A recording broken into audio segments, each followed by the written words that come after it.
처음이야 파이썬 기초 시작하도록 하겠습니다.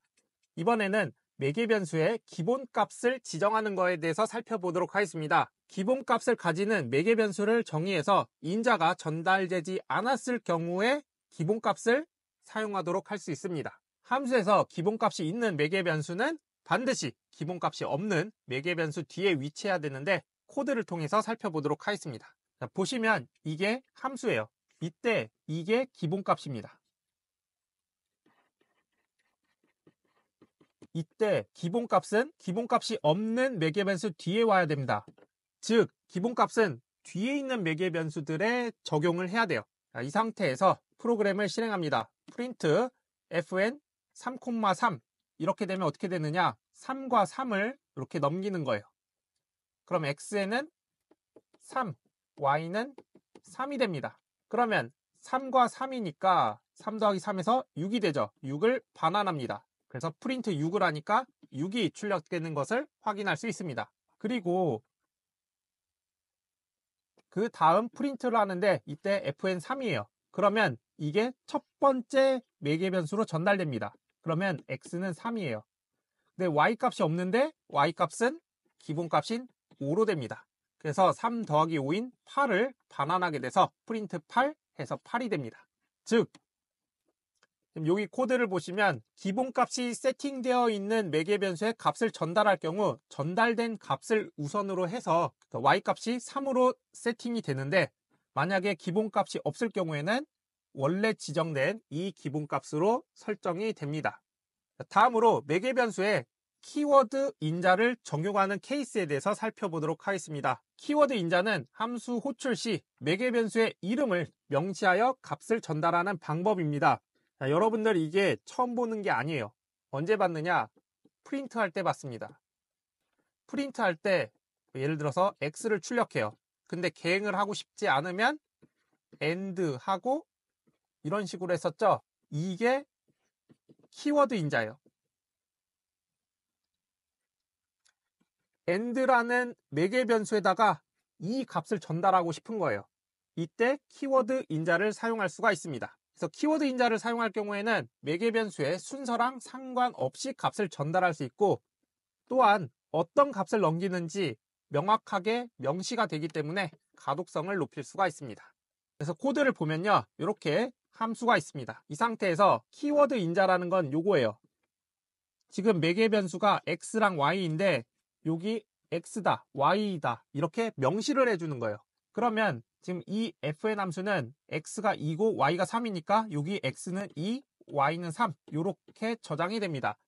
순서는 3, 2지만 실제 여기가 y라고 지정됐기 때문에 y값은 3이 들어가고 x에 2가 들어가는 거죠. 이 상태에서 이게 f죠. f면은 요 중괄호 안에 있는 거를 값으로 인식하는 거예요. 그래서 x는 2고 중괄호 y는 3이니까 x는 2, y는 3이라는 문자를 반환하게 됩니다. 그래서 이거를 프린트하게 되면 x는 2, y는 3이 출력되겠습니다. 다음으로 가변 위치 인자에 대해서 살펴보도록 하겠습니다. 가변 위치 인자는 인자를 몇 개 전달할지 몰라요. 그래서 전달받는 인자의 개수가 정해지지 않을 경우에 사용하면 좋은 기능입니다.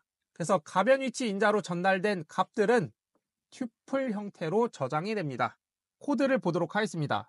여기 보시면 def가 있으니까 들여쓰기 된 부분이 다 함수죠. 그리고 요 안에 포문도 있네요. 포문 블록 들어간 곳이 있으니까 여기가 포문 블록이 되겠습니다.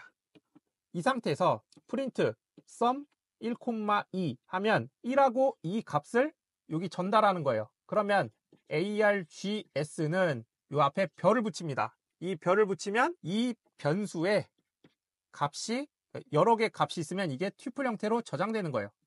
그래서 args는 1, 2가 됩니다. 근데 참고로 가변 위치 인자는 보통 args를 많이 씁니다. argument의 약자예요. 그래서 통상적으로 args를 많이 쓰는데 꼭 args를 쓸 필요는 없습니다. 어쨌든 핵심은 이 별을 붙여줘야 된다는 거예요. 그래서 args라는 변수에 튜플 1, 2가 저장이 되고 그 상태에서 토탈은 0이에요. 그리고 포문을 실행하는데 args가 지금 1, 2죠. 그리고 반복문이니까 첫 번째 요소인 1을 num이란 변수에 저장합니다.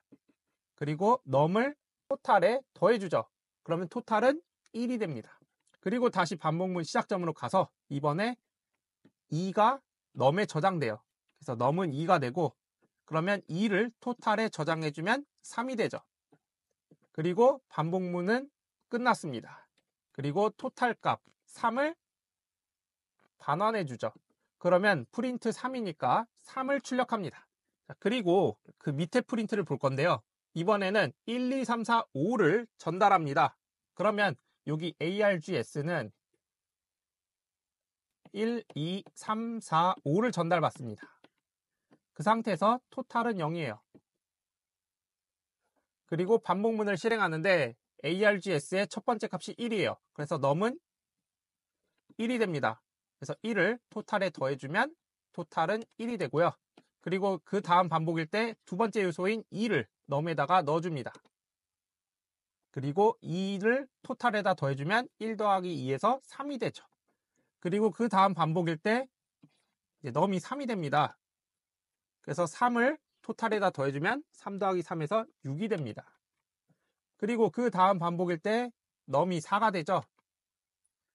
4를 토탈에다 더해주면 6 더하기 4에서 10이 되고요. 그리고 그 다음 반복일 때는 num이 5가 됩니다.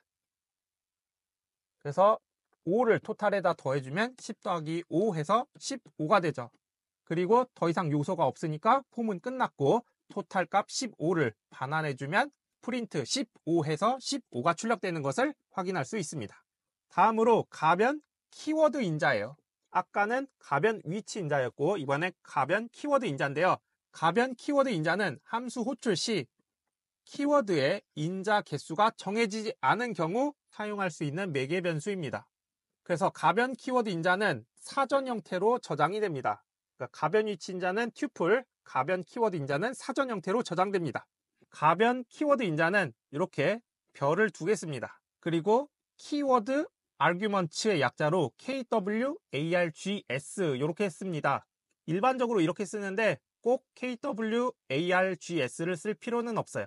자, 그러면 이게 어떻게 동작하는지 보도록 하겠습니다. 자, 일단 x라는 사용자 함수죠.